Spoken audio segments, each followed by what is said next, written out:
Hey guys, welcome back to King's Outdoor Life. I'm in the shop today. I'm sitting just because of the camera angle, but I want to show you what we're doing. We've had a litter of puppies and we needed a way to give those puppies the best possible indoor temperature controlled living space when they were little bitty, but as they grew, the space needed to grow with them and give them the ability to go outside. So here's what this wire kennel was a square box, 48 by 48, and it puts together with pins on the side here.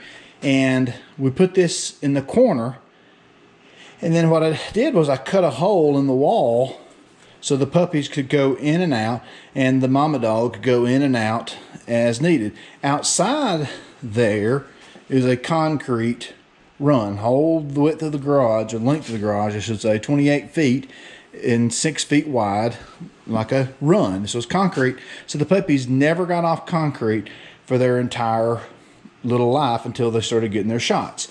So this was the way they could come and go as they pleased, have room to stretch their legs, but keep them safe and keep them out of the dirt. Now the key was cutting this hole, and what I did there is I just found the studs, cut a hole in between the studs, and then up under here I put a 2x4 as well to give me something to screw to. Now you say, wow, that was kind of a silly thing to make a permanent hole in your garage for a short-term thing like puppies. But now what I'm going to do is turn it into a permanent place for my big dogs, who they stay out there in that run all the time. Well, when they're not sleeping inside or when they're not playing around with us, they can be out there. And I'm going to box this in, and I'm going to build a box so then they can hang out in here when it's cold, or when it's hot, I guess. If it's cooler in here on this concrete floor, they can lay on this concrete floor. When I had the puppies here, I had a piece of this white board here. That's a plastic board.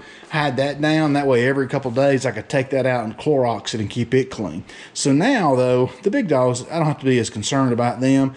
They can get on this concrete. But I'm going to build a box so I can do two things. One, they'll have a place to come in and out. Then we'll build a lid that'll have a door that I can lift, and I can put their food and water in here. And also I can let them out of the corner, out of their box, for lack of a better term, into the garage. But I want it to be solid along the back. That way I can stack stuff and not lose storage. If you're wondering about that white spot, this was my father-in-law's garage, and he had an old refrigerator there, and apparently it got some moisture kind of behind that refrigerator, and it had some mold and mildew.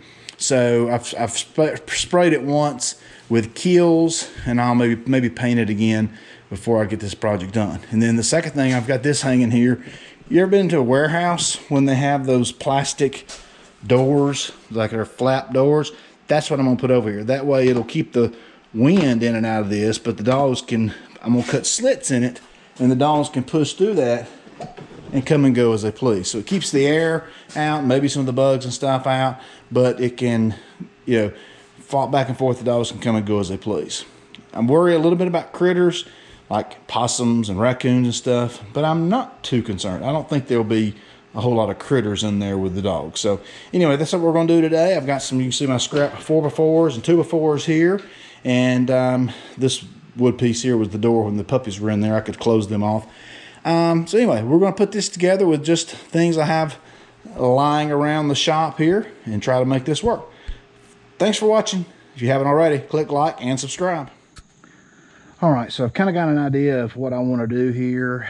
Got to think through it and try to go through all your measurements and try not to redo as much as possible.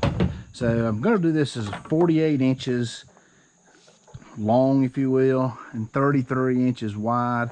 And I'm going to cut this one on a 45. So I'm going to put my square, let's see, think through this here, put my square on a 45. And then once I cut this on a 45, then the other side will be on a 45 as well. So I'll use this to make a corner underneath this 4x4 as a corner post. And that way I'll have a good solid 2 screws in this corner, and then I'll attach it all together. I'm gonna try not to have to Tapcon this to the floor. That way, if I don't like it, it's pretty easy just to unscrew it from the walls and try a different strategy. So let me cut this one up. This was 48. This is gonna be 33. I'll cut up my, what would be studs here and kind of screw all this together like a little miniature wall to fit in that corner. Screw it to all the corners, and like I said, try to avoid using tap guns. So here's the basic framework in place. You can see here I've got a 4x4 corner to support the weight. I may put another 2x vertical here, like a stud, to support the weight, because I want to have storage in this corner where I can stack boxes and such there. So what I really wanted in order to have that strength is for this board here to sit on that board. That way it carries that weight through the floor, and that meant notching this board here and making it flush on the corner, notching it on this end and cutting a notch in the middle so that 2x4 could sit flush down across here and sit against this.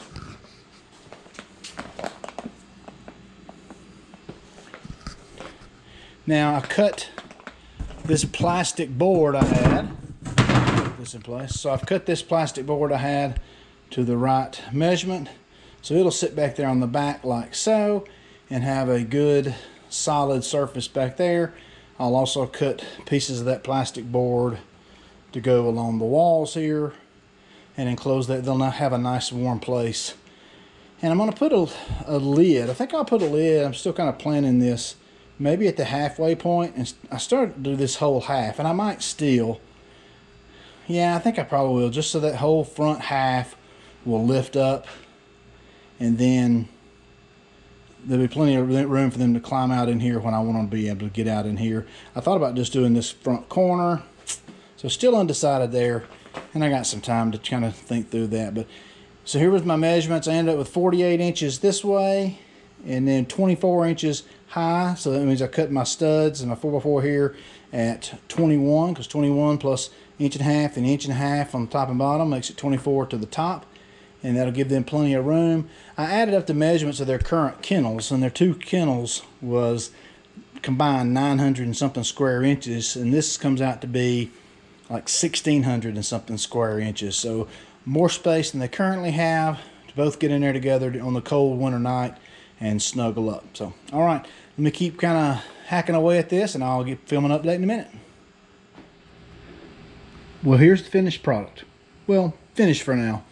This is version 1.0. A lot of things I do them once and then realize there was a better way and redo it. So everything's screwed together, and I can always change it. But the biggest difference is the door. I was trying to figure out how to make the door so I could see through it, or make the front so I could see through it. And my daughter said, well, why don't you put a door on the front? And then I remembered I had this kennel door from a torn up kennel. So I fixed it so it works just like a normal kennel door. So these got a hole here and a hole there, and then they can come in and out. We'll see how it goes. Hopefully it'll work. If not, version 2.0 will be better. Thanks for watching. Click like and subscribe.